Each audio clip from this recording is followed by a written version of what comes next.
ভাই আমার একটা প্রশ্ন আছে।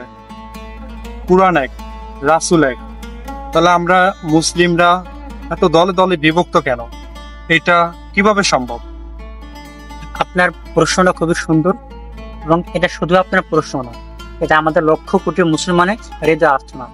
সবাই জানতে চায় যে আমাদের সবাই আমরা একই কোরআন অনুযায়ী নামাজ পড়ি, প্রিয় নবীজির নামে আমরা দুরূদ পাঠ করি, একই কেবলার দিকে আমরা দৈনিক ৫ বার সিজদা করি। তবুও কেন এক মুসলিম আরেক মুসলিমকে বলে যে ও ফেরকা, তুই কাফের, তুই অমুক দলের, তুই কাফের? আল্লাহ সুবহানাহু ওয়া তাআলা বলেন যে সূরা বাকারা এটা এমন এক কিতাব যার মধ্যে কোনো সন্দেহ নেই এবং যারা মুত্তাকি তাদের জন্য এটা পথ নির্দেশন। তাহলে এখন কথা হলো যে যদি পবিত্র কোরআন কারীম যদি একটাই পথ হয়, তাহলে বাকি পথগুলো কোত্থেকে আসলে? সমস্যাটা কোথায়? সমস্যা আমাদের কোরআনে না, সমস্যা প্রিয় নবীজিও না। সমস্যা হলো যে আমরা পবিত্র কোরআন হাদিস পড়ি, তবে সন্দেহ ভজন নিয়ে আমরা আমাদের দল কি বলছে কিংবা দলকে আমরা কিভাবে দলের পক্ষে আমরা কথা বলতে পারি, আমাদের এই আয়াত এই তাফসীর কিভাবে আমাদের দলের পক্ষে বানাতে পারি, আমরা সেই হিসেবে আমরা পবিত্র কোরআন কারীম আমরা পড়ছি। কিন্তু প্রিয় নবীজি কি বলছেন? প্রিয় নবীজি কি শিক্ষা দিয়েছেন? প্রিয় নবীজি বলেন যে আমার পরে অনেক দল আসবে, অনেক মতামত আসবে, তবে তোমরা মানবা আমাকে ও আমার খোলাফা রাশিদুল, আমার সাহাবাদেরকে, এদেরকে তোমরা মেনে চলবে।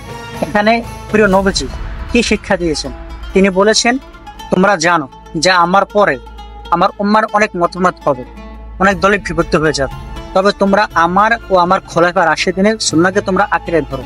আমরা আজ প্রিয় নবীজির সুন্নাহ নয়, নবীজি কি বলেছে কিংবা তার সুন্নাহ কি, এসব আমরা দেখি না, তার হাদিস আমরা দেখি না। আমরা দেখি আমার পীর কোনটা বলেছে, আমার শাহেখ কোনটা বলেছে, আমার দল কোনটা বলেছে, আমরা সেই হিসেবে আমরা চলাচল করি। এখন প্রশ্ন, সাহাবীগণদের সময় কি কোনো দল ছিল? না, সাহাবীগণদের সময় কোনো দল ছিল না। সাহাবীগণ সবাই বলতেন যে আমাদের পরিচয় মুসলিম, তারা মুসলিম পরিচয় দিয়েছে। কেউ বলে না আমি আবু বকর দল, কেউ বলে না আমি ওমর দল, কেউ বলে না আমি আলীর দল, সবাই বলতে আমরা মুসলিম।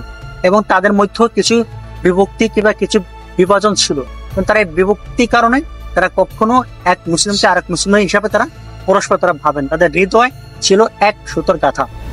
আব্দুল্লাহ ইবনে মাসউদ রাদিয়াল্লাহু বলে যে আমাদের মাঝে মুসলিম উম্মার মাঝে ভিন্ন মত থাকতে পারে, এই ভিন্ন মত থাকা কোনো দোষের কিছু না, কিন্তু যারা ভিন্ন মতের কারণে যারা দল তৈরি করবে, যারা দলে তৈরি হয়ে যাবে, তারা মুসলিম পরিচয়বাদী, যারা বলবে আমরা অমুক দল আমি অমুক দল, তাহলে তারা হারাম করছে।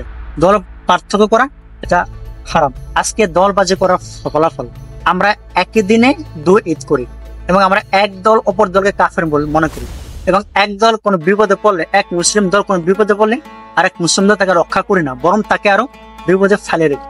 এবং আমরা দাওয়াতে ময়দানে গেলে আমরা অপর দলের সাথে মনে হচ্ছে যুদ্ধ ঘোষণা করি। এভাবে আমরা এক দল অপর দলে সম্পূর্ণ বিদ্বেষ এবং বিরোধিতা করি।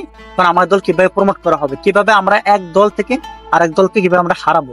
এই জন্য দেখবেন যে বর্তমান ওয়াজ মাহফিল কিংবা যেসব জায়গায় কোরআন হাদিসের কথা হয়, তারা ম্যাক্সিমাম তারা দলের বিষয় বলে যে আমাদের এই দল সহিহ, এই দল সঠিক, এই দল ভুল, এই দল মিথ্যা।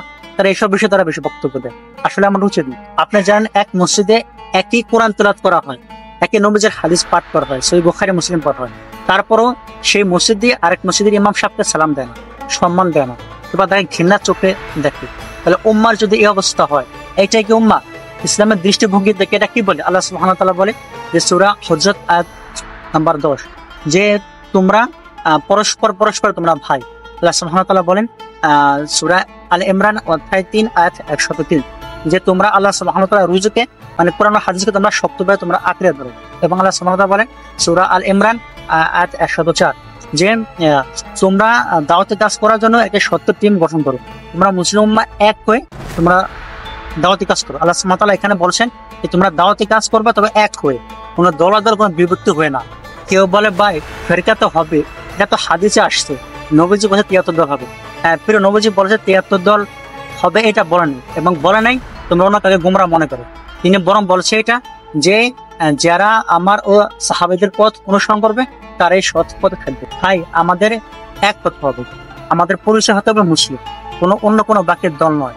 প্রিয় নবীজি একটা আমাদের জিজ্ঞাসা করবে না তুমি কোন দলে আছো, প্রিয় নবীজি কখনো বলবে না যে তুমি কোন দলে বা তুমি কোন ফেরকায় কিংবা তুমি কোন দলে তুমি আছো। প্রিয় নবীজি এটা বলবে যে তুমি আমার উম্মাহ ছিলা কিনা। সো তাহলে প্রিয় নবী উম্মাহ ডাক দেবে। আমাদের উম্মাহ, আমরা এক উম্মাহ, আমাদের সবাই সেম,